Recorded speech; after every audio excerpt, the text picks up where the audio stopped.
It is time for the Saturday sprint at the Belgian Grand Prix. After a weekend of rain, the sun had finally burst through at Spa. But could it last? No. The rain has returned. We do have an unexpected front row. For the third sprint of the season, Oscar Piastri is there for the first time in his Formula One career. It completes a frantic July. We started in Austria, we went to Silverstone, we travelled to Budapest, and now we conclude things at this behemoth. A monster of a circuit, 7 kilometres, 4.3 miles and 15 laps ahead of us. Who knows in what conditions? And it's going to be 19 turns for the drivers, 102 metres of elevation. It is a circuit that evokes plenty of motor racing memories. We're looking forward to creating some more for you in a few moments' time. The awnings have gone up. The formation lap has been delayed. It's going to start in 10 minutes' time rather than on the other side of this sprint grid.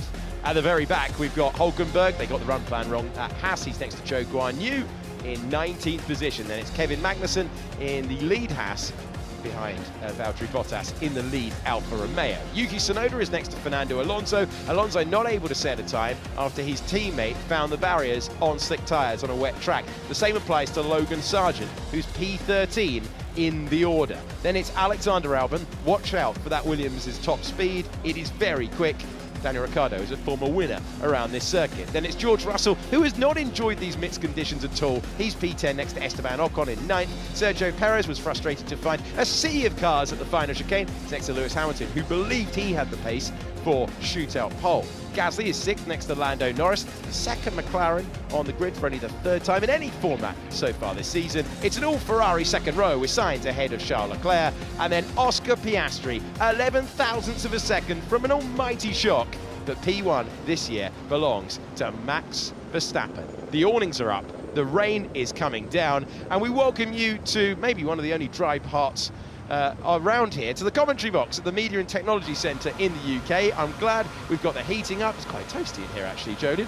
We are going to get a sprint race, we are going to get 15 laps, but what conditions we'll be in as we go racing for the third sprint of the year is a wide open question. Right now, it's too wet to race. It would have been really fun to start just as the rain was coming in on the top of the hour, but as it is, we've got a delay, and that's because it's absolutely hosing down right now. So the natural thing is to wait. Ooh. And it's gone from being dry and slippery on slicks to being really, really wet. And look at this, it's going to get wetter. It's going to get wetter. So we're in for quite the delay, I think, at the moment. Yeah, we had this earlier on in the shootout. We've got it for the actual sprint, and we will bring you everything we can by way of update, but I think it's going to be a bit of a delay with this weather having arrived in the last 5 minutes. Well, we're staring at Oscar Piastri, and we saw him in the garage. I turned to you off air and said, is that the moment that the drivers look forward to? All the faff, all the preparation, all the speaking to the media, that's done, and then you get down to your purpose, really. And yet he's now got the delayed feeling along with the rest of the field. Yeah, the best feeling for a driver is to be strapped in, the car fires up, and you're ready to go for the start. The worst feeling is pretty much this now. It's an unknown delay. So the mechanics, everyone's just huddling around. The mechanic is having a bit of a natter. Now your preparations are done. And you're just literally, like we all are now, waiting for this to go. You don't know how long it's going to be. Don't know yet the conditions. Obviously it's going to be very wet when we do start, but there's just a lot of unknowns, uncertainty around, and just a horrible waiting game for all these drivers is not nice. And I think Pierre Gasly's face says kind of the same thing. Well, they could have been out there, and it would have been a really tough test of the drivers trying to keep it on the road as they tried to get back. Longest track, of course, in the Formula One calendar. And that delayed start now indefinite. The formation lap has been scrapped. And it was originally meant to be a couple of minutes past the hour. Then, oh dear, that's not a terrific sign, is it? The amount of water that's coming down. The one thing we do know about this circuit, when it does stop raining, it does dry rather quickly, but not ideal conditions at the moment. They're geysers. Well, the drains there flowing down the hill. You're looking at the river of Eau Rouge, the corner that got its name from the river underneath that corner, and means red water, and it's got Some clear stuff over the top of it as well. There's Lando Norris starting P5 whenever we get underway. And of course, Spa known for their water, you know, like the geysers. Yeah. Let's hear from George Russell. George, you have some wetness in the car? I mean, I'm underneath a tent and I just feel sorry for everyone in the grandstands. So what do you think, like removing the tent to have the real feeling? I'm not too sure the mechanics would appreciate that, but unless you want to come and stand in the rain with us. Are you not on the grid, Toto? I feel like you should be standing here. Yeah, for loyalty, you know. Yeah, loyalty. Yeah, you know. You know, it's even spinning into the garage. I think I'm closing the doors here now. It's cracking banter. It's cracking banter there. It really is. And that's the honestly, look, nice little exchange from Toto and George Russell. But that is the level you're at now. You're ready to go for a sprint, and somewhere out there is better weather. I think that's probably what we've just had. But a geyser is a spring characterised by an intermittent discharge of water ejected turbulently and accompanied by steam. And that is why Spa is called Spa, historically. And this is what we've got, a phenomenon at the track. You're witnessing geography in front of your very eyes. Well, that's Daniel Ricciardo. Oh, we're off to a flyer. Let's send it to Sam Collins, our resident weather Sam. Oh, what? How do you follow those comments? Well, the comments I wanted to pick up on first of all were the comments from Toto Wolff. Just a little point on the sporting regulations. He was suggesting that in the Mercedes garage they weren't enjoying getting particularly soggy, so they would shut the door. Well, if you shut the door of your garage during a Grand Prix weekend and you haven't taken the floor off your Grand Prix cars, you're going to get a hefty sporting regulation penalty because that's strictly forbidden under the rules. So perhaps Toto needs to watch out for that one. However, look, let's look at the race itself that is coming, and I think we are going to get a race in today because the strategy, and there is going to be some race strategy here. We saw the Red Bulls already having fitted their full wet tyres, and that's not a surprise. It's absolutely bucketing down on the circuit, but you saw on the radar earlier that this is quite a small shower. Yeah, it looks really heavy right now, but the rain's going to stop. That system hasn't got a big backup system behind it, at least not for an hour or so. So we are going to see a drying track once again. It's the theme of this weekend, apparently. And that means if you're starting on the wet tyre, which incidentally, these Pirelli wet tyres with the blue sidewall, they will disperse about a full bath water's worth of water, about 80 litres, every second at 300 kph. So you're going to see an awful lot of spray coming off the back of the cars. So that's going to be something to keep an eye on. But also, just look at this, because it's going to start to dry out. A dry line will start to form as a result of all that water being chucked in the air.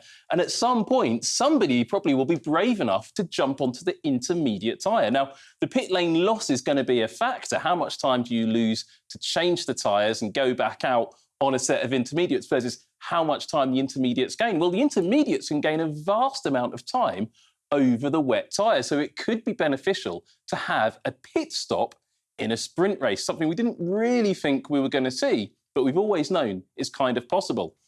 And then as the track continues to dry out, the intermediate can hold on for an incredibly long amount of time. Now, the intermediate, when it's new, is capable of dispersing about 5 minutes in the shower's worth of water. If you're a little bit sparing and you're using a European shower, not sure if it's a power shower or not, I didn't check the water statistics on that, every second at 300 kph. So a lot more spray going up from that, but not as much as the wet. But you might end up in this situation that we saw a few years back where Lewis Hamilton had just won his most recent World Championship, I believe, actually, and ended up running the tyres almost down to nothing. And you can see the treads worn completely away from these intermediate tyres on the front and on the rear, giving the rise to the phrase slick to media. And we actually saw one of the Racing Points that year, now known as Aston Martin, the team not doing any pit stops whatsoever on one of their cars and wearing those tyres almost down to the surface, the construction underneath. You may see that in this race as well. So I think we're going to see a real battle of the tyre strategy, a battle of the driver feedback, but there is a little sting in the tail. You heard me mention in about an hour or so, we're going to get a little bit more rain looking at the radar. So you may end up with the drivers who have made that switch from the wet to the intermediate, either regretting it or feeling very clever, or perhaps jumping back onto the wet tyre. Now, I know it's an obvious choice to start on the wet tyre right now, getting the wet tyre, getting the right tyre in these changeable conditions could give rise to situations and scenes like you saw with Marcus Winkelhock in the Spiker at the Nürburgring a few years back. And I'll let Jolyon tell you that story. What a treat for Jolyon Palmer to now tell us that story. Thank you, Sam Collins. It was a famous race, Nürburgring 2007. Settle in, everyone. Here we go. The day started dry. The formation lap came, and it rained. Kimi Räikkönen was on pole position that day, missed the pit lane coming in. Felipe Massa and Lewis Hamilton fighting at the front, came in for inters. Everyone else followed them. Räikkönen fell to the back because he missed it, but one clever person had started on the inters. That was Marcus Winkelhock, making his one and only start ever in Formula One, Alex. Yep. And he led the Grand Prix. The race was red flagged, the deluge came down, and Marcus Winkelhock was etched into Formula One folklore. He led for about 300 metres and then was gobbled up and he got no points. But hey, it was a fun story. It's a great story, well told by Jolyon Palmer in the commentary box there. Thrown that sideways pass, caught it, ran with the ball, and well, you can have the moment of your career on days like this. Although we don't really have anyone of a Winkelhock standard. All due respect to him. On the field, that's what happens when you have those various different teams. Spiker that went through various different guises and then became Aston Martin eventually, once you tick through all the different versions of the team that began life as Jordan, took its first ever pole here in wet conditions as Jordan, won its first ever Grand Prix here in 1998 as Jordan, and that's about as much as we're going to get out of that old narrative. The weather radar, if you didn't know from the pictures on the left, the pictures on the right tell you all you need to know. It's heavy out there. Should we learn something? Please do. Go on. Spa has come to mean natural mineral springs. Of course. Spa. Yes. And around the Spa where we're at, for the Grand Prix, there are 300 or more cold mineral springs. The latest update from Niels is that they're expecting the rain to stay around until 20 past. At the moment, they would then expect to start the race behind the safety car, which clearly mandates a wet, but we're currently waiting for the weather to improve. So that's a lot more interesting than this, but nonetheless, more than 300 cold mineral springs classified into two types: light mineral waters and natural sparkling waters, which, Alex, are obviously otherwise known as puons. No. There you go, you bring it full circle back to the racetrack. I tell you what, There's natural sparkling water spas. I genuinely, for the majority of that story, thought it was dross, and then you have come back at the end with an almighty twist. A twist as good as the end of The Usual Suspects. Extraordinary. It's all about geology and geography, this place. And we get it every year, and this is just the snapshot of it. The gazebo's up, the delayed start, but hopefully not for too much longer. So, let's bring it back. Shall we? Full wet start. Shall we do this? Full wet start, as we are going to have. With the safety car start, there's been a deluge.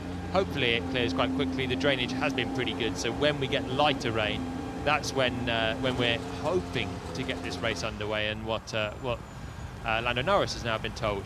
That means full wet.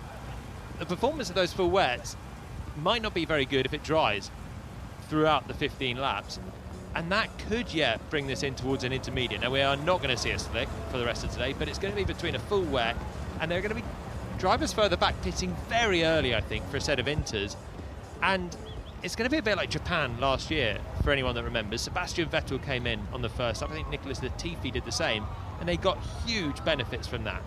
Do you pit early, or do you wait? There's only 15 laps to then make up that time, so that's where the call is on a knife edge, and Sam's strategy board would go into overdrive with the wets and the inters, but I think it's only going to be really one way. If it goes back to wets, it'll be pretty much rained off as we're at now. We have a maximum. We have a maximum of an hour on the timing clock to complete the entire race. Once we get going, there is a window to complete things. The sun looking slightly brighter, but the rain continuing to fall. So we are still delayed. Here's Charles Leclerc on the radio. So this rain should stop in 5 minutes, and then we have a gap of an hour, okay, with no rain. So if that weather forecast holds, 2 predictions, and it's gone exactly, I mean, Sam's been warning us about this for the last hour or so it has gone as expected from the weather radar. From that point, it then becomes who's going to gamble first for the Inters, because we heard from your old engineer, Julien, yesterday that it's just a much better tyre in every aspect. So who is going to gamble for it? You're going to lose about 20 seconds for a pit stop. You've got 15 laps to make it up, or 14 if you pit at the end of the first lap. You've then got to pass a lot of cars because you're obviously going to lose a heap of track position. The field spread's going to be big in these conditions. It's going to be very difficult for the field to stay bunched up when you cannot see a thing. So it naturally, even after 1 lap, the leader can pit and probably come out somewhere in about 12th or 13th position. The field spread's going to be that huge. But then you've got to overtake. And when you can't see much, overtaking and giving up, if you're Max Verstappen, the clear visibility is going to be really, really costly. So that's the decision. Do you take the fast tyres and fall to the back of the field, knowing that you've then got to overtake on a track that, in theory, is good to overtake, but in reality, when the spray's there and the field spread's so huge, might be tricky? Or do you just tough it out on a tyre that's not going to give you a huge amount of grip? We have skipped ahead significantly with that moment, but that's going to be where the sprint is decided. Günther Steiner has made his way to the garage, the team principal at Haas. I'm also hearing that Lewis Hamilton has got out of the car and has sought shelter, so he's not hanging around. There's plenty of Günther fans around the circuit, although I'm not sure Günther on the grid is the best idea. I mean, they do like a chop and change down there at that team, but I'm not sure they're that desperate at this stage. He likes the idea, though. The ever-popular Günther Steiner down there. Oh, yeah. Oh, maybe I could get in the car. Big cheer, as we always have, every single time that Günther is shown on the big screens. And we have gone through... Look at this. This is almost a wind-up at this point. The rainbow is out at Spa. And I tell you what, the sun is breaking through once again. We can't be too far away now from getting things underway for the 3rd sprint of the season. Is it geography time? No, we're done with that. Sun's come out. You had the most time to play. You had the most serious look in your eyes. You said that. I was like, I please. can see the look of dread in yours. Please not more. Please not. No, we'll pack it up for today. We'll get on with the racing. The Pouon twist was terrific stuff. I really enjoyed that. That's Fernando Alonso. He's looking for anything that throws it maybe towards the instinct side of things, and these conditions certainly would. For flat-out pace, that Aston Martin for the last couple of weeks has not managed to contend in the way that it did at the start of the year when he was scoring 6 podiums. Lando fans and fans all over the place there. Lando Norris. Dog is your biggest fan? Well, you know. That feels harsh on Lando. He's got a lot of they're not keen. No, the people holding the banner, they're not keen. They're Oscar Piastri fans, aren't they? But the dog is a massive Lando fan. Right, okay, you need a poncho if you're coming to this racetrack, but the umbrellas appear to be coming down. And so you heard from Will Joseph speaking to his driver, Lando Norris, in the 2nd McLaren on the grid, that it was nearly time that Niels was keeping a look at the weather, that he's not the only one, Neil Wittich, the race director, so is Will Buxton and Laura Winter. Thank you very much, Alex Jakes. At this point, the weather is simply trolling us, Will. As we walked out of our office, there was a rainbow here. I'm sure you guys saw it as well on the feed. A beautiful rainbow just over the grandstands here. Sun just all over Eau Rouge. Our umbrellas were up as we walked out in the last 2 minutes. It's completely stopped raining, Will. The conditions are mad, aren't they? Perfect conditions for racing. Let's go racing. Yeah. I wore my jacket thinking it was going to be absolutely bucketing down because when we left the office... Oh, not again.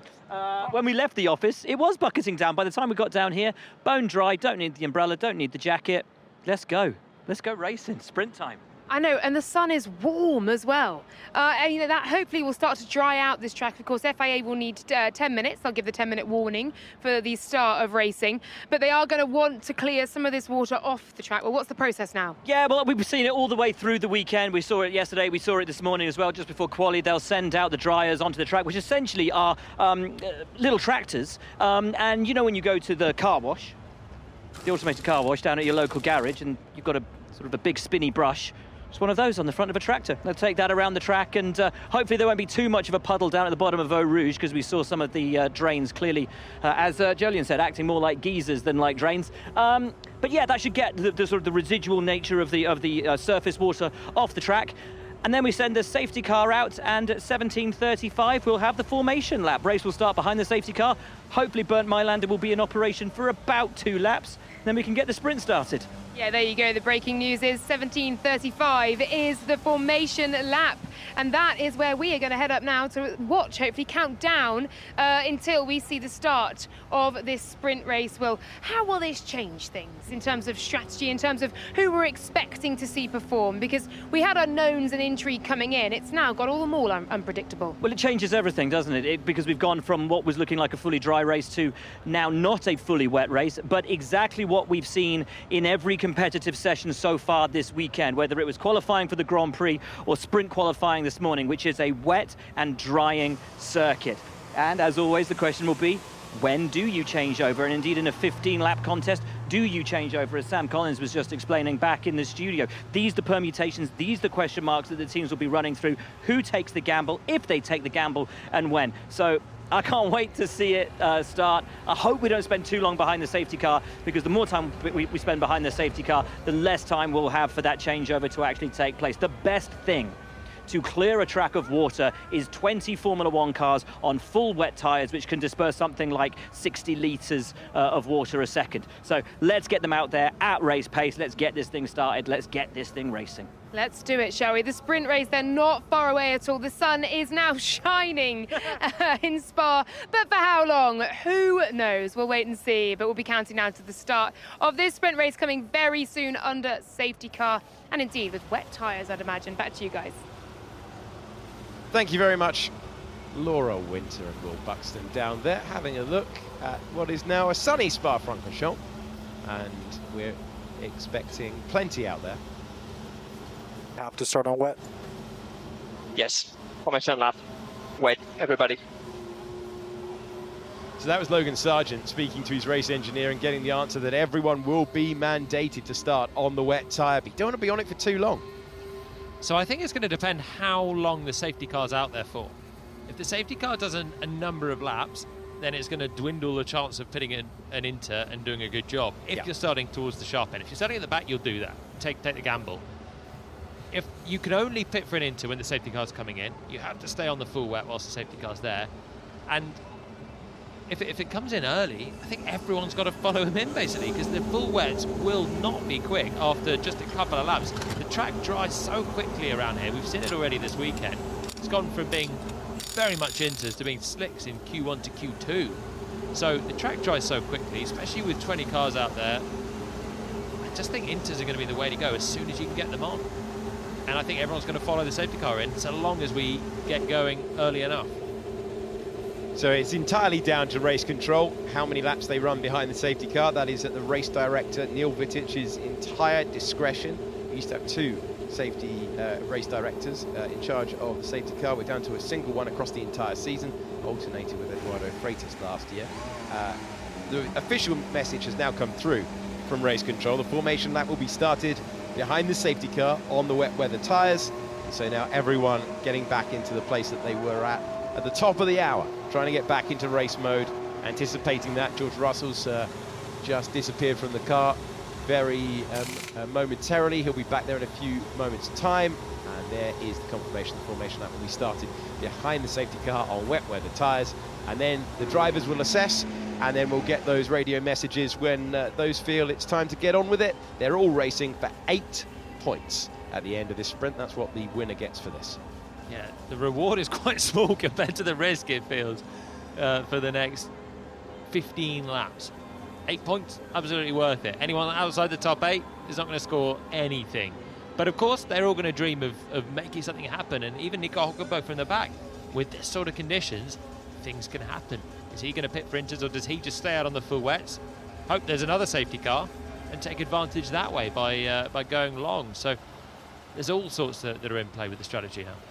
Okay, the sun in the distance as we look at this enormously impressive circuit that has been part of the Formula One World Championship since the very start. 1950, the first time, part of the original setup that we saw for the Formula One World Championship. They changed from the big 9-mile version down to what we have today. And we're going to give you an example now of a start in wet conditions. This is 2005. Juan Montoya on the left-hand side, Kimi Raikkonen on the right. Now, that was a grid start. And you can see Juan Pablo Montoya leaving the line really nicely here. You've got a Toyota to the inside. Jarno Trulli going wheel to wheel with Kimi Raikkonen. Right now, it would be much more spray than we're seeing with this. Oh, the sound of those engines. Yeah, I love it. That's pretty clean, isn't it? Not a huge amount of spray, and Raikkonen twitching at the top of Eau Rouge there. That's nerve-wracking time for everyone coming through here. Now you get the spray build-up. The spray will be more significant than this, though. The cars are heavier. They're sucking a lot more water into the air, and there's more water on the track to begin with than there was back in 2005. But there you see just a very brief snapshot of a problem that is going to arise for the drivers when they get released. Can't be a bit of vintage Formula One. I love it. Fantastic. Yeah, the cars were lighter, narrower back then, but a terrific sound. You've got Michael Schumacher there chasing Fernando Alonso. It's a race that Kimi Raikkonen went on to win. He always seemed to have the knack around here. He seemed to adore this place from the first time that he turned up, and Montoya dropped it late on. The track did dry out. It's going to dry out here as well. All these years later, and no matter what headwear you've got, it is going to be, right now, umbrellas down, and we await the field heading round behind Bernd Mailander. And this track is going to dry so quickly, I think, from being undrivable to being kind of undrivable on a full wet. That's where we're going to head, and that's going to be the balance that everyone's got to look out for. It'll just come down to how quickly the safety car comes in and we get racing, which I think could happen very, very early on. It's going to depend on what is deemed an acceptable level of spray. I think that's where we're at now. Track conditions should be fine. Yeah, and the key part of the circuit that they're going to be focusing on is Eau Rouge, Raidillon, and onto the Kemmel Straight. That is the part of the circuit that is going to swing the pendulum towards caution because of the fact that you can get a multi-car accident, and the drivers on Thursday all speaking about the visibility being the most important factor. Drivers say that they had a discussion with it. They all believe this configuration to be correct. They all trust the FIA to mandate the right level of safety for the parameters of the circuit, but they all made the point, almost to a driver, that the visibility in these conditions is the key concern. As you have a look there at the dash of the Ferrari, Carlos Sainz, who was really disappointed to miss out by fine old margins across the line. 0.02 of a second he was behind Max Verstappen.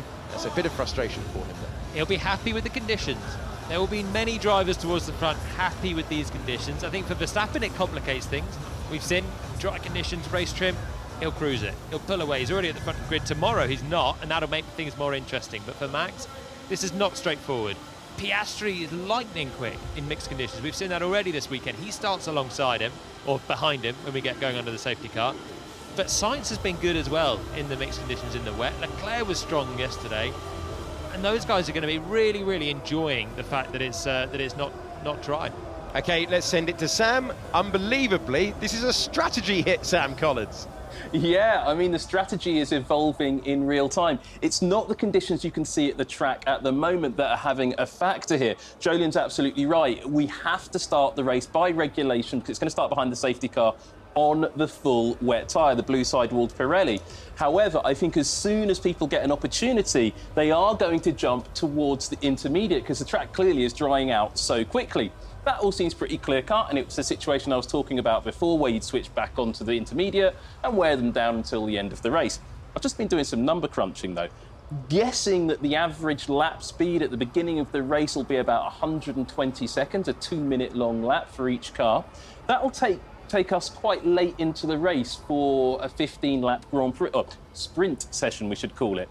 Now, if it takes as long as I think it's going to take, and if the weather systems are moving as quickly as I think they are, and they've been pretty accurate so far, you're going to see teams and drivers wanting to do this. jump back on to the wet tyre. That rain you heard Ferrari talking about coming in in an hour's time, it's moving a bit quicker than expected, and it could arrive on the last 2 or 3 laps of this sprint session, and that could really stir things up, because a driver who misses it out, well, think back to Lando Norris in Russia a few years back, not pitting at the right time to get onto the wet tyre and losing out on his first Grand Prix victory. Could we see mistakes like that here once again? And for those watching the race here, this place you're going to start seeing reports of rain from the drivers and seeing the fans putting their hoods up and umbrellas. Down here, turn 14 and 15, and the weather is going to come in from the bottom of the hill and run all the way up. So you guys up on the pit straight and around the paddock, they're going to be the last people to know where that rain is coming from. But it's going to get soaking progressively through the track. Back to you guys in the commentary rooms.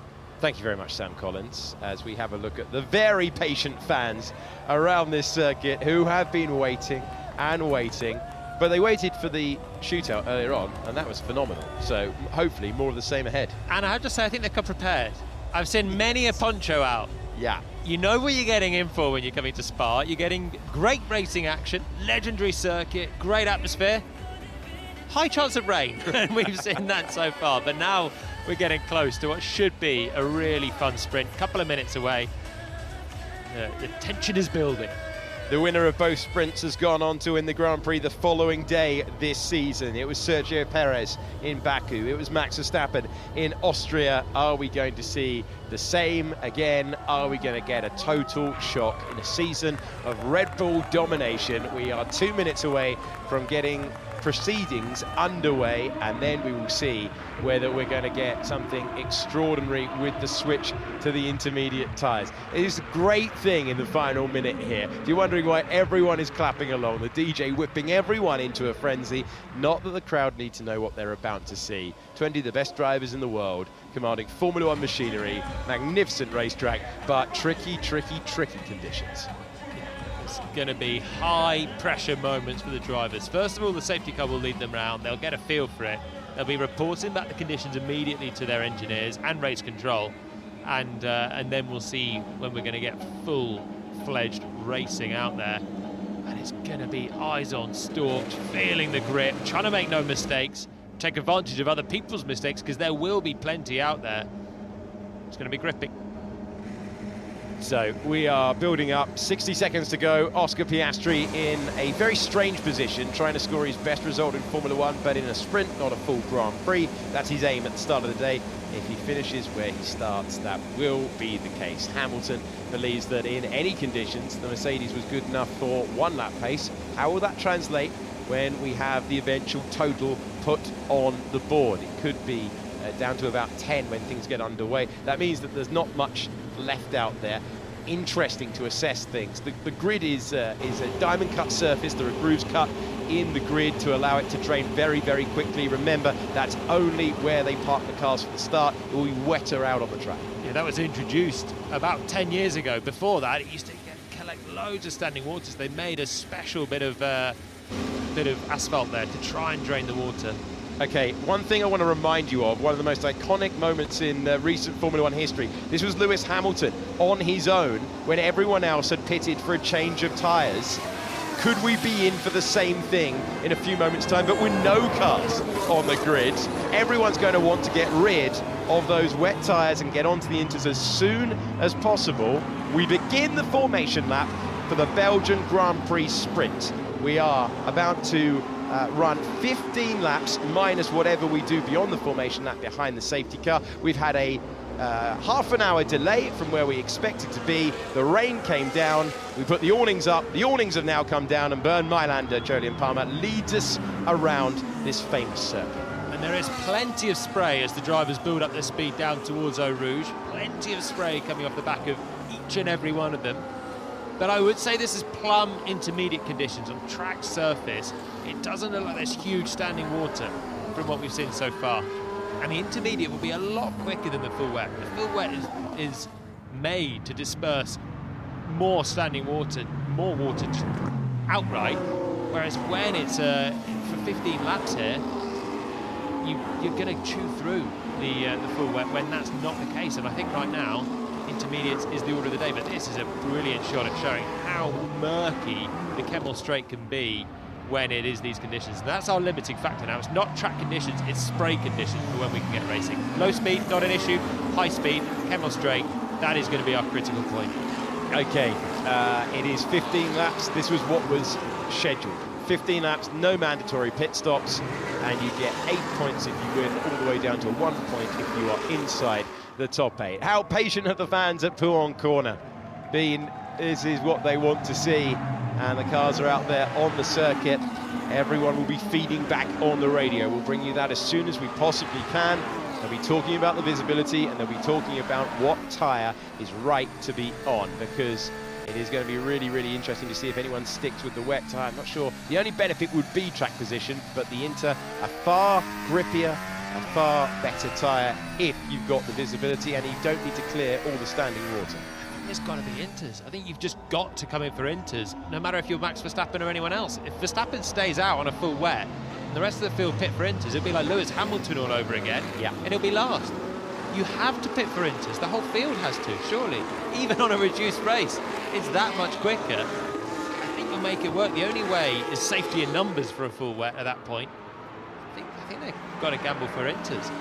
So the question now becomes visibility. That's what's preventing us getting back underway and going to green flag racing conditions for the first time this Belgian Grand Prix weekend. We ride on board with Carlos Sainz. We'll try and bring you some driver eye view as well of what the drivers out there are seeing, and they'll be assessing this all the while. Team engineers, Jody, will be asking the question about conditions to their drivers right now.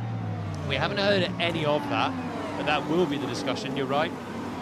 And I mean, the conditions, it really doesn't look that bad on the track. We can see for ourselves that the visibility on the long straights is pretty tricky.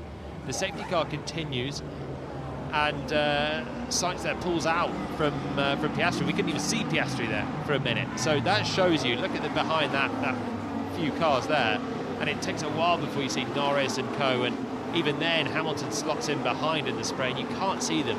When you're strapped in, you're sitting low, the visibility is worse than it is for us as well. So it's really tricky. That's our limitation. I still don't think we're even that far away from going with the spray, though. Another lap or two and we're there.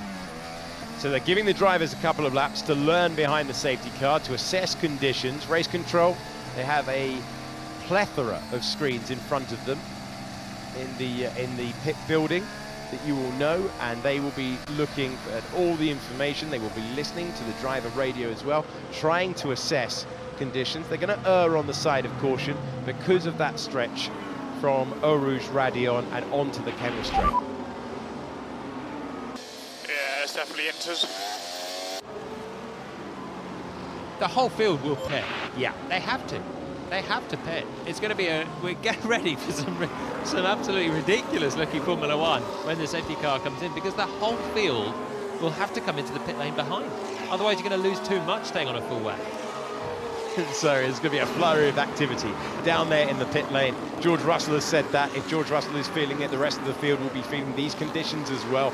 It is a tyre that is simply designed to evacuate the water. It's not a good race tyre. And imagine the stress if this is going to unfold as we think it might.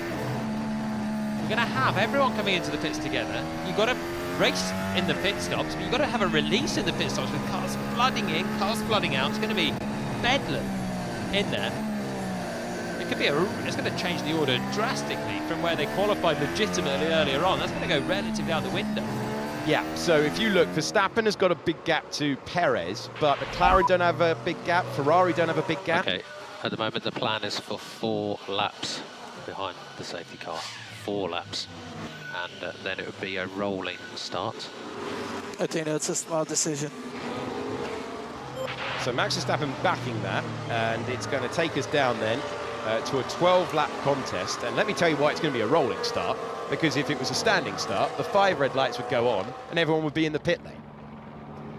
Yeah, that's a smart move from that point of view. I think if you're on the front of the grid anyway, rolling start is the best case. It means that you really shouldn't be passed into turn 1, whereas standing start in wet conditions is very tricky, but everyone is going to have to take inters, surely. Let's hear from Carlos Sainz now. track is okay to drive, more than okay. So Carlos Sainz looking for another appearance into the top 3 of a sprint. He was there in Austria. This is what it looks like trackside at the moment at the final chicane. That's all spray. That's not fresh rain falling. That's all spray being evacuated by the full wet tyres. Yeah, you can see the reflection of the sun on the upper surfaces of the car there. Hamilton's nose glistening in the sunshine that's out. We know now we're a couple of laps away from racing action. It's going to be, with everyone coming into the pits we're expecting, it's going to be just a scene of chaos down there. Verstappen, yes, he comes in first, he has the first bay. He's got to then release into everyone else coming in. Where are the gaps going to be? It could be with Ferrari or McLaren. They've got second drivers very high, 4th and 5th. There you see Leclerc right behind his teammate. They've got to try and create some gaps, and that could be the chance for Verstappen to emerge again. Behind that, I mean, if you've got a stream of cars coming in, it's very difficult for the mechanics to... They've got to, A, do the change, that's bread and butter for them, but release their cars when there's a sea of them coming in for their own stops. So it will be a 12-lap contest. The information that you heard relayed to Max Verstappen has now been sent the way of the other teams as well. The timing page in our commentary box is updated.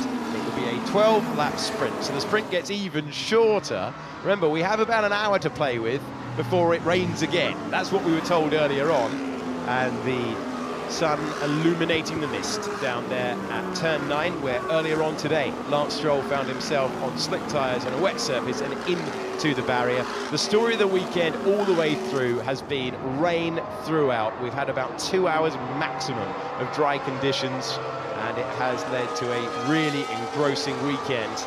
We're about to see the next chapter of it in a few seconds time, as we see no rain expected for the next 20 minutes.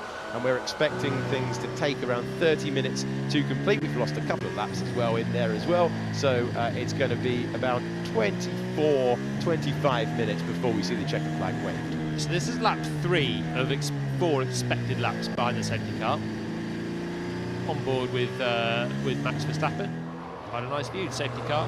Looking resplendent as ever. And the track not looking too wet for him. Verstappen, when you're at the front in these conditions, it's dreamy. You have an uninterrupted view, especially when the safety car peels off. You can just focus on yourself. Everyone else will have the spray to deal with, and that is your pole position privilege, if you like. The further back you go, the worse it gets, because the spray just lingers in the air. And if you're Zhou or Hulkenberg on the theoretical back row, it's not going to be particularly nice on the opening lap. And at high speed, the spray will be worse as well. This is at low speed behind the safety car, so the spray, when they're unleashed at full racing speed, is going to be that bit worse, and that's why we're waiting. Look at the track conditions. They're absolutely fine. So we're waiting to get things underway for the teams in close proximity to each other. Of course, at the start, everyone's in close proximity to each other, but if you're looking at the 2 Ferraris, they're line astern, the 2 Williams, they're line astern, the 2 Aston Martins, they're line astern. Do you send one round on for 7 kilometres on a full wet tyre when you could be gaining on an intermediate? There's a lot of decisions being made down there on the pit wall. This is a day the strategists really earn their money. Well, here's the next question. There are going to be some drivers. Fernando Alonso, 15th. Lance Stroll, 14th. So Alonso's going to have to queue up behind his teammate if he wants to pit. Or he can choose to do 1 lap on a full wet, have clear view. Might that be the quicker way? It's drying quick. Yeah, you could definitely already drive, I think, with inters. Understood, thank you. Everyone's thinking the same, but it's whether someone can do 1 lap on a full wet and do an overcut effectively, rather than pit with everyone, have a compromised pit stop, and then be released into traffic, have no visibility, and whether 1 lap on a full wet might just be quicker than a traffic lap on an intermediate. And that's what the drivers further back are going to have to weigh up. You're looking at the highest point of the circuit, down below on the other side. We're hearing there's going to be another formation lap, so race control tick it down to 11, and they are erring on the side of caution because of that sequence of corners through Eau Rouge, Radion and onto the Kemmel Straight, because of accidents that we've had sadly this year and in previous years. So they're going super cautious, and this narrative, this conversation began on Thursday when the drivers were talking about visibility. It's clearly possible to race out there, but if the visibility is not right, they will not get things underway. McLaren are getting ready. You can see that they're having a little bit of a tidy up of the architecture down there with the wheel guns. If it gets delayed more laps, then you start to think, do you just stick on the full wet and slip around and keep the track position, deal with it, rather than taking a pit stop? So far, 11 laps, I'm still maintaining it's going to be a dash for Inters, but take too many more laps to come off, and you're thinking, actually, is it worth the pit stop? Well, I know this is a tad frustrating at home when you're watching a race like this. There is no rain expected in the next couple of moments. These are the best drivers in the world. They're all thinking about switching to the intermediate tyre. It appears to be okay. Visibility-wise, we'd like to see a little bit of driver's eye view. We saw a little bit of Daniel Ricciardo a few moments ago. This is the fantastic sweeping corner of Blanchimont that takes you to the final chicane. And that chicane has had various different versions. Used to be known as the bus stop for the usual. This used to be public roads in use until the end of towards the end of the 90s. I think it was 97 when they got rid of the public road aspect. You're on board with Daniel Ricciardo. This is what the balance is. Clearly enough grip out there on the tyres they're on, but it's the visibility they're now contending with before we go to green flag racing. That's fine. That visibility is low speed into the bus stop. Absolutely fine. It's fine across the start finish now. It's really clearing. The sun's still out. It'll slick soon. I was waiting for that. I was wondering at what stage that would. Okay, so here we go on board with Oscar Piastri. This is what he sees, and this is. Let's be really straight with you. This is the part of the circuit where they're monitoring visibility. It's absolutely fine here. It's the Camel Straight isn't always particularly bad. The safety car slows, Verstappen slows, and the spray comes down. And if it picks up, Piastri has a little check of the mirrors whilst he can. Now he picks up, and let's see. It's not bad. Okay, so on that evidence, race control have said it's time to go racing for Formula One in the third sprint of the year. The safety car will enter the pits. We will have a rolling start procedure. Do you try and send it to full racing conditions on the wet, or do you go for a much better tyre, the intermediate? That's the question for all in the field. I think they've already got their answers. They'll then be executing their plans. Yep, I'm pitting for Inters, whether I'm starting at the front or the back. It's just the quicker tyre. If you're left out there on the full wet, even if you gain track position, you can lead the race, you feel like a hero, you're going to get swallowed up by the whole field on a track that is not particularly hard to overtake. The spray's coming down, which will help visibility behind others as well. You have to pit for Inters, so what on earth happens next? Are we going to get 20 cars through the pits? Are we going to get 15? Is some people going to try and do a one-lap hurrah? With all these extra laps, the chance of doing a one-lap hurrah on a full wet, even that's getting harder. It's just not full wet conditions by any stretch. And remember how important the minor points could be to the teams 7th, 8th, 9th and 10th in the Constructors' Championship. They are separated by 9 points. So even 1 point for 8th place could have a big impact on your prize fund at the end of the year. And your prize money is decided by your finishing place in the Constructors' Championship. Bernd Maylander is making a bid back to the pits. That's another consideration. So the safety car is going to enter the pits, so you've got to leave enough of a gap if you're Max Verstappen for Bernd Maylander to get out of the way and get back into the pit lane. So that's an unusual consideration for the man starting from the front of the field. Hearing at least Lance Stroll will box, he's going to go to the intermediate tyre. He won't be the only one. Yeah, it would shock me if it's just Stroll with the gamble. No one wants to head out there just yet and give their hand away. Aston Martin, everyone's just hiding in the garage right now rather than getting themselves prepped. Surely it's obvious what everyone's going to do. They're all thinking the same. Just is it both cars from every team, or do some cars stay out there for a full wet? Let's keep an eye on. We are glued together. This is third place Carlos Sainz, always at home in mixed conditions. There is going to be so much to decide here, but I think it might be in the pit lane and not out on the racetrack. We go to green flag conditions all around the circuit.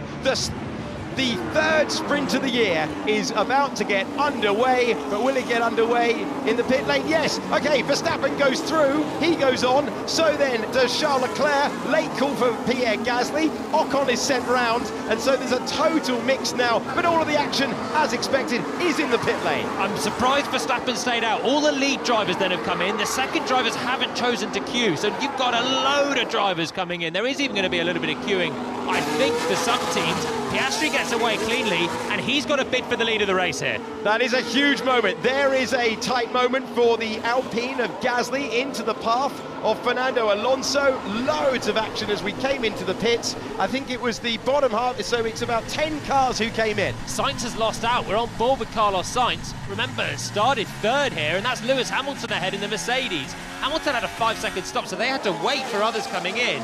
We said that might be an issue, trying to get a release, and Sainz has lost out significantly with that. Okay, we go back then. We are at racing conditions. We are racing on lap 1 of 11. It is Verstappen, Leclerc, then Lando Norris, Esteban Ocon, George Russell. They decided not to come in and brave a very busy pit lane, and it is very much the case that Oscar Piastri is the driver thinking about the contention for the lead here. He did not get his progress impeded by anyone. It was a quick stop. Gasly and Perez also with a load of gains. So Hamilton's lost out, even though he's got ahead of Sainz. Sainz has lost a huge amount in the Ferrari. Gasly is behind Piastri. Then it's Perez, who was due to be starting 8th. So good stuff then from Red Bull to get him jumped up. We need to box this up. Yeah, confirm. Box this lap, Max. Box this lap. So we've seen one half of the field come in to change tyres. It's time for the next half. You've got to remember, though, how tricky it is, how very, very difficult it is to master these conditions. You're out on the intermediate tyre, the track is wet, it's changing all the time, it's drying all the time, and you've really got to assess it. On board with the man putting pressure on Max Verstappen. He's 1.7 seconds quicker than Max in the middle sector. This should be done. Verstappen peels in. What can Piastri do? So long as he's clean through the final sector, he will lead the sprint. Piastri has got past Zhou Guanyu on the wet tyre as well. Piastri is having to pick his way past cars who haven't pitted. Surely the rest will. 10 laps to go. Oscar Piastri, who has never been in the top 3 in Formula 1. Oh, is that going to be tight? Very tight between Max Verstappen into the path of the second McLaren to pit. And wait for it, because going through now, Oscar Piastri, oh, that's tight. That's so tight between them. Oscar Piastri roars past. Oscar Piastri takes the lead with Max Verstappen on pit exit, and that gamble for intermediate tyres works for the Australian driver, and he's got P1 in the race. It was always going to. I can't believe Verstappen didn't come in on that first lap. Piastri leads. Verstappen is still second, and it's game on at the front. Look behind. Gasly's third, Perez fourth, Hamilton fifth, Sainz sixth. Even though they lost out, they're still ahead of everyone else that stayed out on the full wet. So now it's about firing up that intermediate tyre. What an extraordinary sprint race we are seeing here. The visibility is low on the Kemmel Straight. That is Perez all over the back of Gasly in the battle for P3. And now we're all on the intermediate tyres. Welcome to the lead of a Formula 1 race. Oscar Piastri, McLaren, and the strategy call. Absolutely perfect, and for the first time since Formula 2, Oscar Piastri's back in the lead of a race. And Alex, he's been so quick in these conditions so far this weekend. Piastri leads in conditions he'd have been hoping to be on the receiving end of right now, leading. He has a clear view ahead. Verstappen has not got terrible spray, but as the speed picks up, you can see it there, and Verstappen emerges. He's lost his pole position privilege of having clear view ahead. He's got to make a move on a man that's been super quick all sessions so far. Gasly made up an absolute hatfall out there, and it really was very tight with Lance Stroll when he rejoined. But Gasly and the Alpine team, Gasly searching for his first top 3 finish of the season so far. We're in the sprint, it's a shorter race, lap 2 of 11, and Max Verstappen, if he wants to continue this run of being P1 at the end of proceedings, which we're used to, he's got to catch and pass Oscar Piastri. And there is no DRS in these conditions. He has not got that advantage either at the moment. Red Bull with great straight line speed. It's quicker in the straights than the McLaren, even in the wet conditions, but with the DRS, we've seen them be mighty. Long straights here, the DRS will be powerful, but Sergio Perez has the same issue. The top 2 are running away. Gasly's done well to be there in third, took full advantage pitting on the opening lap for the Inters. He's got the track position, but he's another driver with a Red Bull crawling over the back of him now as Perez gets on the gas down towards Eau Rouge. And that's your big overtaking chance, but no DRS to help. So you've got to do it the old-fashioned way. Perez being caught by Hamilton. Hamilton, who looked really, really confident early on in these conditions. And that is for the lead of the race. That is the spray being kicked up by the papaya McLaren of 22-year-old Oscar Piastri, who is showing the world champion the way at the moment. But Verstappen's got the gap down to 0.8 of a second. Yeah, he's close. He is close, and he's not going to give this up. Verstappen was miffed to be beaten to pole in Hungary by Lewis Hamilton, as Hamilton looks for the wet part, even on the short straight down to Rivage. But we think in the long game as well, keep these tyres alive for another 8 laps. It's a long circuit, it takes a lot of energy. But Verstappen, even though it's a sprint and it's the difference of 1 point, he is not a man not to go hunting for every single win, and this is another one for him. And Gasly in the top 3, that is only going to be his 5th lap in the top 3 all season long. Logan Sargent is being investigated. That will be a penalty for speeding in the pit lane for the Williams driver in 17th. A reminder for you, only the top 8 score points here. 8 points for the winner, the race leader currently, Oscar Piastri. This is the moment that we saw Norris come in. Max Verstappen was in the pit lane. Oscar Piastri took the lead. Yeah, it was pretty comfortable at that stage as well. Shorter distance out of the pit lane, but Piastri was up to full speed. Alonso! Fernando Alonso off the road into the gravel and out to the sprint to bring out the safety car at Spa-Francorchamps. Safety car deployed, that's at Pouhon for Fernando Alonso. It's a fast corner, and you don't often see Alonso making an error, but he's got all the way, I think he must have clipped the wall there. You can see where he's just gone in front ways, and he's out of the race. He's having a miserable weekend, isn't he? Fernando Alonso didn't pit first, his teammate did, and it gets worse for him. Not the way he would want to celebrate his 42nd birthday. The most experienced Formula One driver of all time is out of the car and out of the race. And we had Ferrari standing by in the pit lane for a second there. I wonder if they thought they got a puncture or something. It's the only reason now you'd fit another set of inters from 6th and 7th. That stop for Sainz, that cost him hugely. Should have been there right with Piastri and fighting for 2nd or 3rd, but obviously Ferrari didn't release him in the space that, I guess Perez was released first. Red Bull had the first pit exit, then Mercedes, and then they had to wait for those two to come through. Otherwise, Sainz would be released into those guys. Gasly, Alpine must have done a cracking job to get stopped and get out. It's all about where the gaps come. It's kind of luck of the draw at that point, and then you need to have driver in sync, release the clutch perfectly as the green light illuminates, and you get away. Let's see what happened to Fernando. This is Fernando Alonso. He was chasing the Haas ahead as he went through Pouhon corner. Oh, the car just got loose, and then he got on the curb, and then just brushes the wall, but there shouldn't be any damage there, just beats in the gravel, I think. So that was on the tail of Nico Hülkenberg, and the car was getting loose already. Then he touched the curb, or maybe it was just the right rear touched that painted surface, which is always slippery in these conditions on the outside of Pouhon. I've seen so many drivers go off there in the past. I think it was already on the edge, and then he got onto the white painted line, and round he went, and Fernando was our first retirement.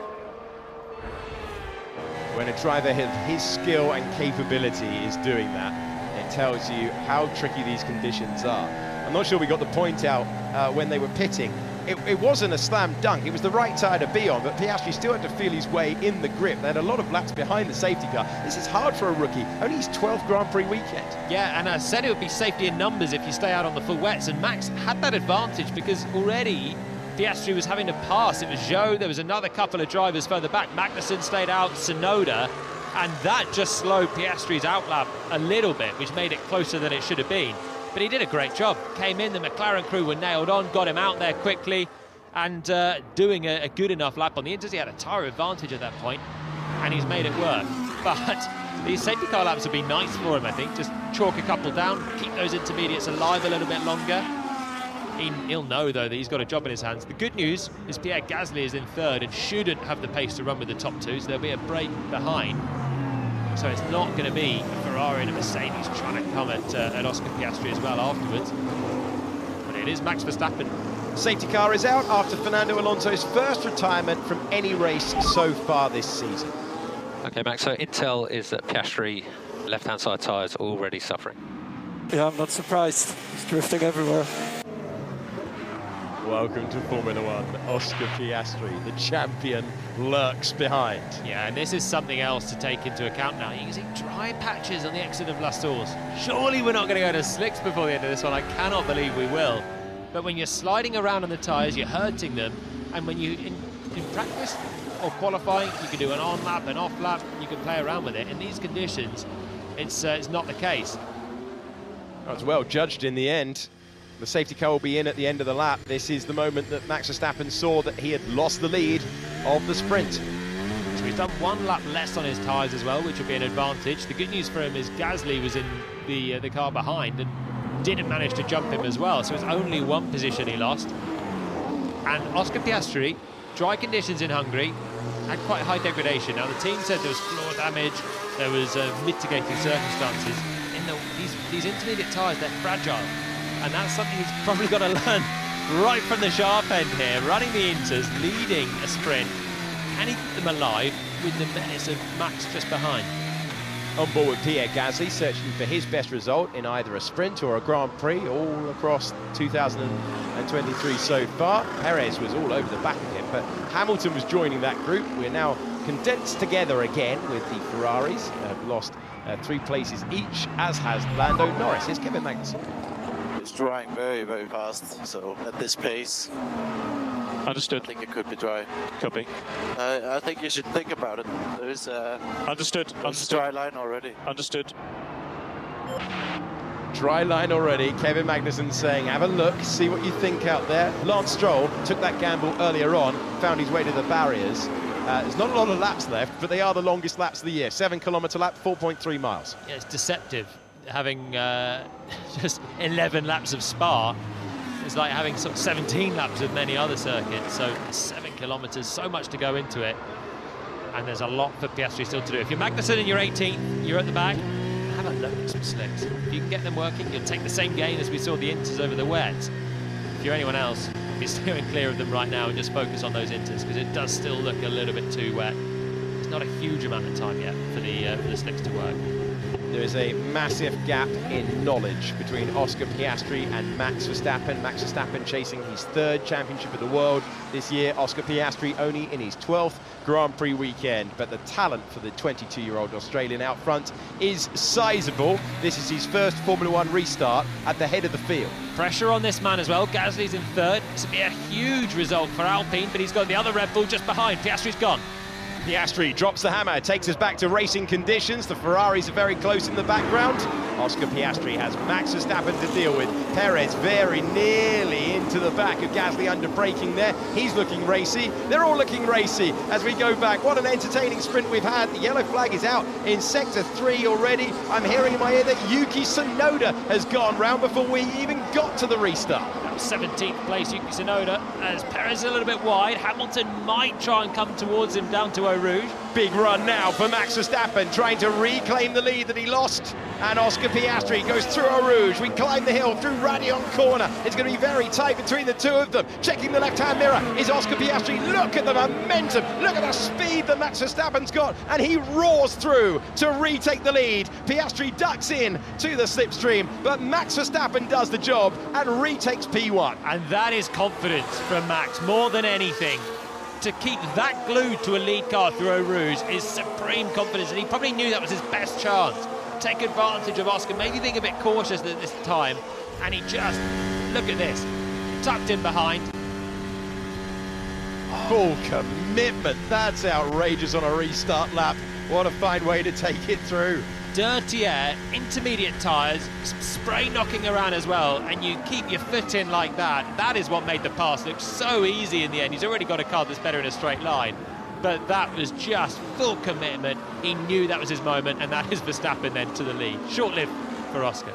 Well, the gamble worked for McLaren. They got the strategy right. That's all you can ask. We know that Verstappen is in a vein of form rarely seen in Formula 1. Tomorrow in the Grand Prix, he tries to win 8 in a row. Hamilton to the inside at Stabilo corner. It's got a hint. They'll go wheel to wheel and they collide. They collide. Perez and Hamilton making contact. Hamilton got a great run through Stabilo corner, and then nearly bagging wheels again as they make their way through. Perez without the momentum, Hamilton all over the back of him, and they came together. Hamilton suddenly slowed a little bit down towards Blanchimont. I think he was just giving Perez a bit of space before that fast left-hander. I think they've got away with it, but Perez is struggling at the moment.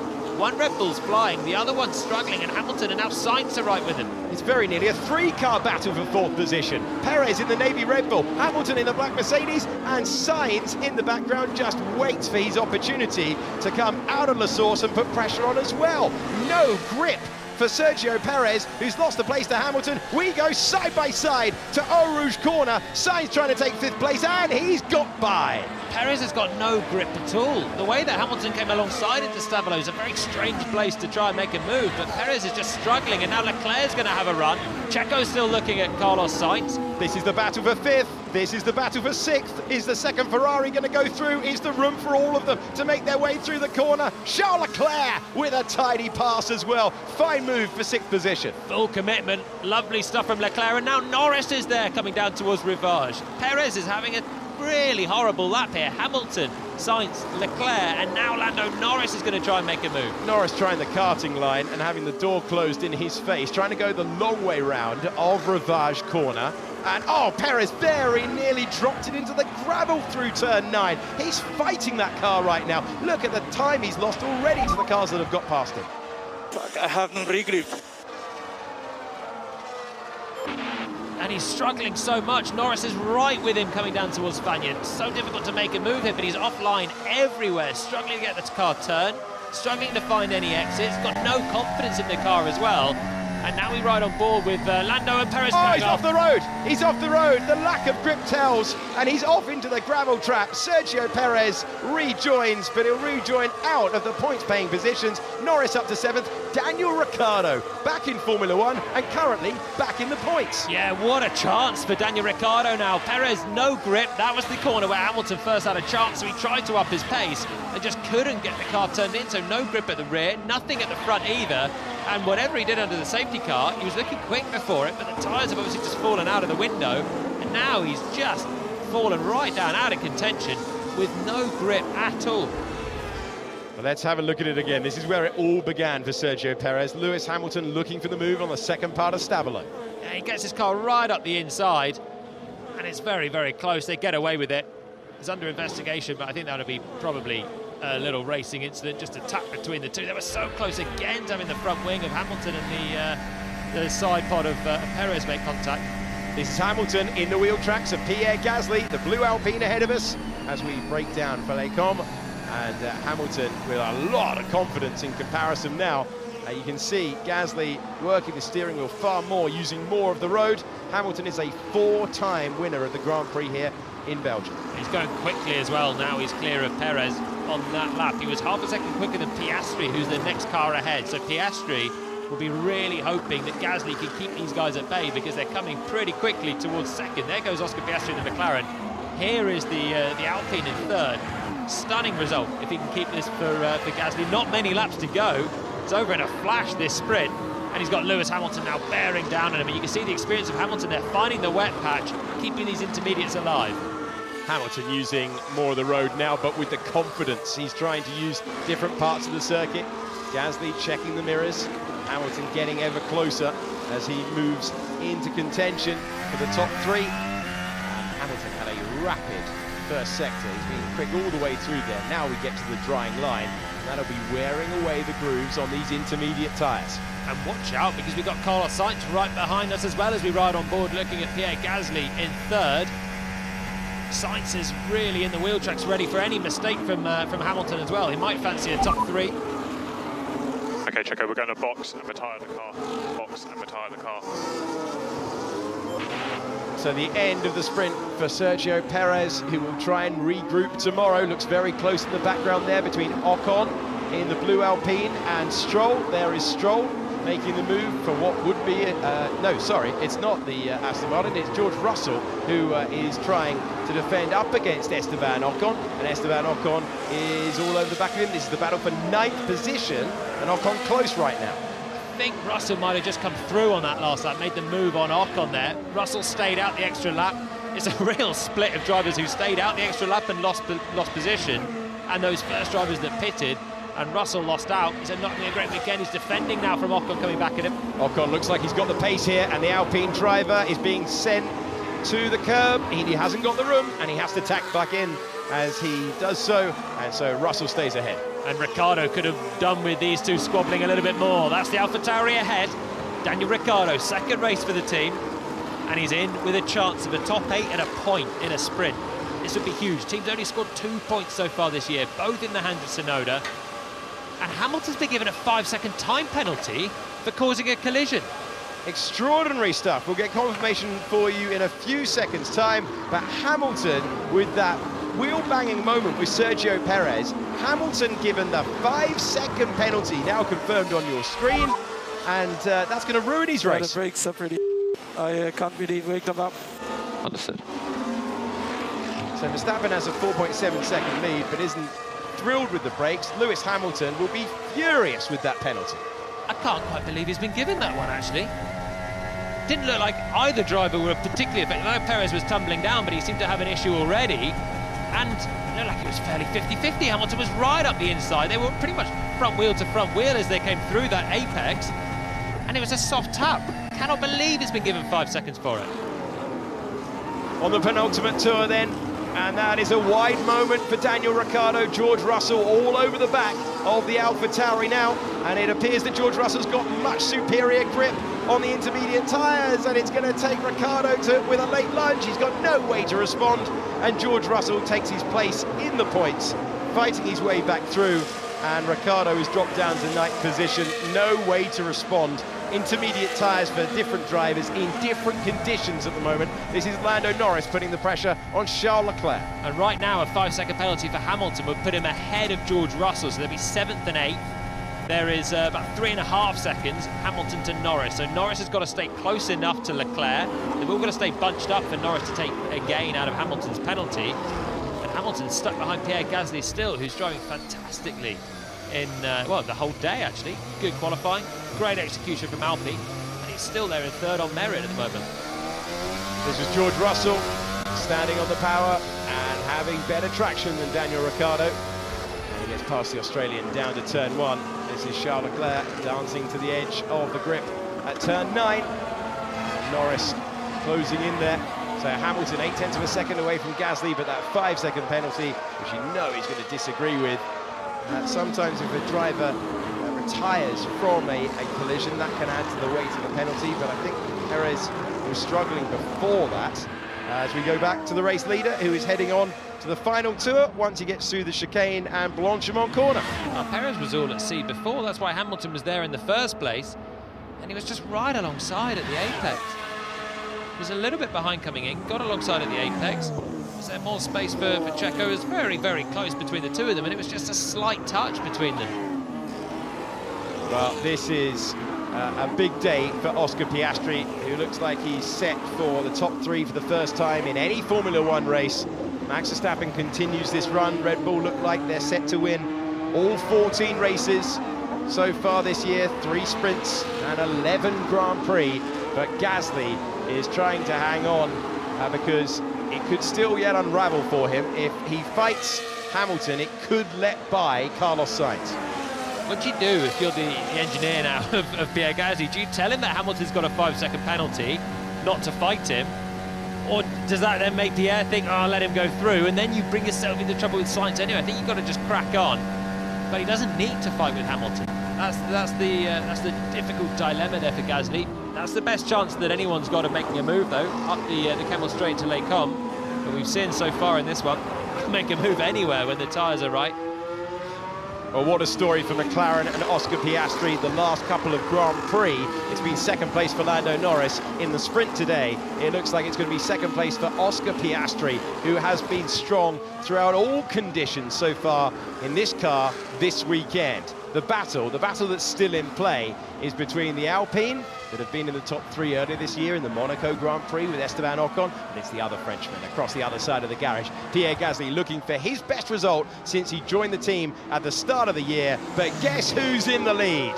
For a couple of laps there, we thought it might be an opportunity to have a different winner in Formula 1, but Verstappen on the restart was super committed, and he holds the lead into the final corners of the 3rd sprint race of the year. He's done all the hard work, and he's getting ready for a very familiar feeling. In the country of his birth, he has just a couple of corners to go before he sees the checkered flag first. Max Verstappen ticks the final boxes on the last corners of the last lap, and Max Verstappen wins the sprint in Belgium after retaking the lead from Oscar Piastri. A superb performance, but what a story from the 22-year-old Australian who scores his best result in any Formula One race in the sprint. P2 for McLaren, it's P3 for Alpine and Pierre Gasly, his best result of the season so far. Piastri's best result all time in his short Formula One career. Hamilton came home in 4th, but when you apply the penalty, it's Sainz in 4th, Leclerc in 5th, then Lando Norris, and the Mercedes, the last 2 point scorers, 7th and 8th. Here's the winner. Nicely done. Kept your head put up. Yeah, that was not bad. Great job, Max. One more to do tomorrow. Well done. And after the penalty, there was just 1/10 between Hamilton and Russell as well. Russell coming through with better pace at the end as Hamilton was stuck. But whatever happens, best strategy, not so good strategy, rain, dry, whatever it is Max Verstappen at the front. And it's generally, in race trim, Max Verstappen comfortably at the front. And that was the case again today, 6.5 seconds between the top. Great job, Oscar. Great job. Awesome job, everybody. Good job on the call for Inters. He said after the shootout, it's amazing to be disappointed. Well, he will be elated, Oscar Piastri, and so will Pierre Gasly. Back in the top 3 in Formula One, and that's a big moment for him. It's a sprint race, it's not a full Grand Prix, but that's a big moment for a team that's got huge upheaval on the management side. And now, after that result, something to smile about. Yeah, they really needed that at Alpine. And Gasly as well. It was Esteban Ocon that had the podium so far in Monaco. Piastri's been waiting for a podium. The wait will go on. It's a sprint. It's second place, it's good points, but not an F1 podium for him. Not for Gasly, but it's big smiles for both. Inspector Oscar down there, checking and comparing Red Bull tyre wear compared to his own. But Max Verstappen is in a league of his own at the moment. Oscar Piastri can be mighty pleased with that. Yes! That's what we're talking about! Pierre Gasly fired up at the end of that one, understandably so. That is his first top 3 in Formula One since the Azerbaijan Grand Prix of 2021 with AlphaTauri, his best result with his new team. Oscar Piastri in the top 3 of any race for the first time since Formula 2, and smiles on Alpine faces. And they did a great job as a team and a driver. They really did a great job. Called the strategy right. I want to see how he managed to emerge in the top 2 effectively after that pit stop with Max out of the picture. But what a great job from the team and the driver. Piastri and Gasly, who was teammates with Max Verstappen for a short period at Red Bull. There is the reward.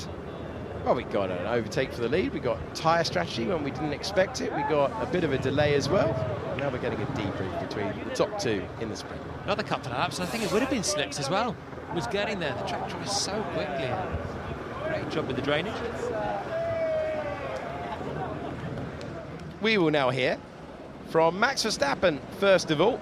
Down there, he's taking a photo with his mechanics. When he's done that, he's going to be speaking to Naomi Schiff after taking the checkered flag in the sprint race.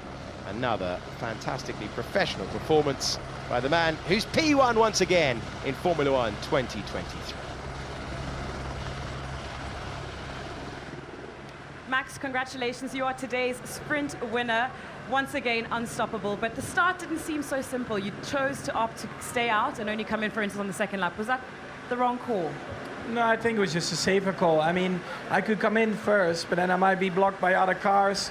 There might be a safety car, and then you lose out massively. So I didn't mind to stay out. I mean, we lost 1 position, but we know that we are quick, and I think you could see that when we put the inter tires on, we were flying. So it was okay. We heard you mention on the radio that you were struggling to wake up your brakes. However, you still had a lead of over 6 seconds at the end. So how much of a struggle was that in the car for you? No, we just trying to get an even split on the brakes. But it was all under control. The car was quick. Tires were holding on. Just tiny little issues. Well, tomorrow you start down in 6. Was there anything to learn when following Oscar yesterday in these conditions from behind first place? I don't know. I mean, I need to pass a few cars, so I think the biggest risk is just lap 1, turn 1. All these kind of things. Everything is always very tricky there. So as long as we stay out of trouble, I think we'll have a quick car. Well, congratulations for today, and good luck you. tomorrow.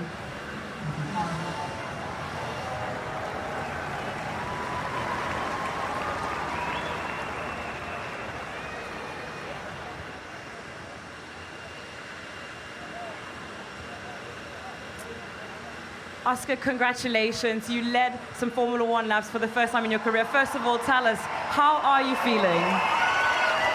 Yeah, very, very happy. We tried our best. We boxed on when the safety car came in. Yeah, like I said, led a few laps. Tried my best, but yeah, we were no match for Max. So yeah, nice to be up there in P2. I think apart from Max, our pace was really strong. So yeah, full credit to the team again. You know, the last 3 weekends we've had, it's been pretty special compared to where we have been. So I can't thank them enough for the car. We've still got a little bit of work to do, clearly, to get right to the top. But yeah, it's a lot nicer to be up there. And yeah, to lead my first laps was a day I won't forget. Well, you're 22 years young in your rookie season in Formula One. You've led those laps, and then you had the pressure of two-time world champion Max Verstappen behind you. What was that feeling? And in that moment, did you feel the safety car was going to play in your favor or against you? I thought the safety car was going to be in my favor. It meant less laps to try and hold him behind. But yeah, I looked out of turn one, and I feel like I got a decent restart. I looked at the top of Eau Rouge, and he was basically on top of me already. So yeah, it was going to be, I couldn't keep him behind on the straight. But yeah, clearly we have a little bit more work to do, but no, I'm very happy to get the good points. First, I would say podium, but I don't really know what this is, so first top 3 in a sort of race. So yeah, I'll enjoy it, and hopefully we can have a good race tomorrow. Well, 7 points in the bag. Congratulations, Oscar, and have a great day tomorrow. Thank you very much. Thank you.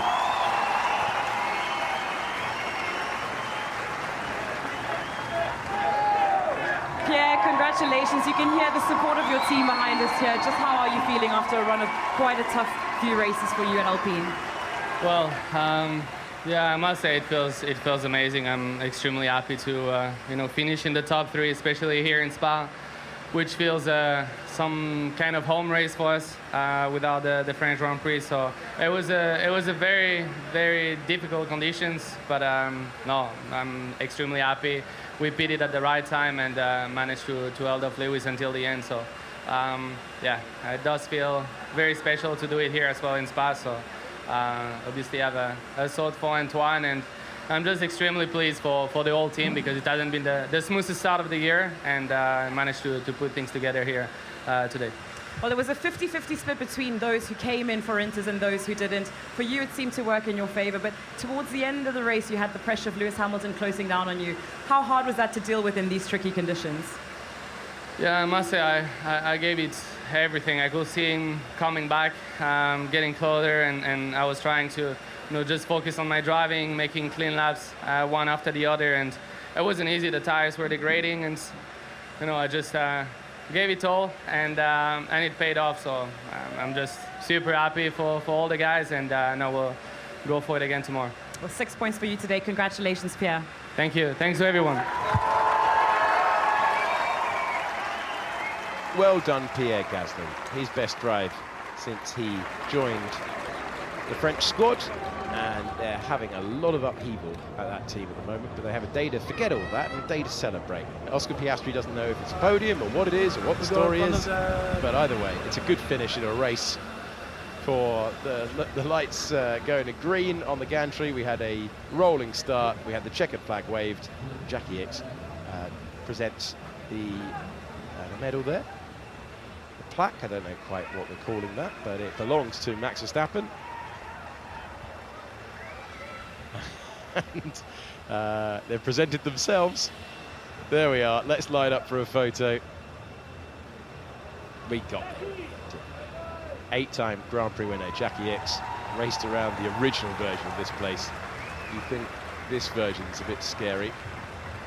The old one was plain daft, and applauded by a legend of motorsport there, and poignant for Gasly at the circuit where he lost his friend 4 years ago. A dark day, one to celebrate all these years on for Gasly and the Alpine team. But celebration is the order of the day every day for Max Verstappen, it appears at the moment.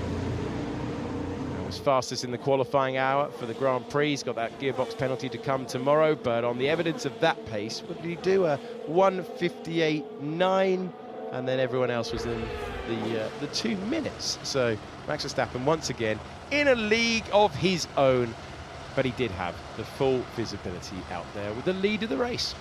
Took us a while to get going there, but eventually we got an order and a familiar man at the front of the field, but 2 new faces either side on that graphic. Max Verstappen taking his 2nd sprint win of the year. Oscar Piastri, his best result in any Formula 1 race of any description all time. Pierre Gasly's first top 3 in Formula 1 of any race since the Azerbaijan Grand Prix a couple of years ago. Then it was Sainz ahead of Leclerc, Norris ahead of Hamilton, who beat George Russell by 0.06 of a second when you add all that one up. Russell taking the final point. Ocon and Ricciardo 9th and 10th. Then it was Lance Stroll, Alex Albon and Valtteri Bottas. Kevin Magnussen was 14th ahead of Zhou Guanyu in 15th.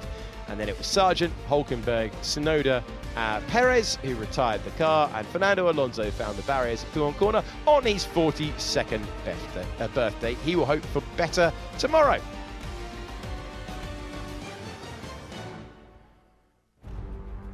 And we conclude a race where, well, we had to wait for the shootout and it was entertaining. We had to wait for the sprint and it was very entertaining as well. My thanks to Jolyon Palmer for his insights and commentary. Thanks for your company today. We'll be back to do it all over again for the Grand Prix tomorrow when Formula 1 returns.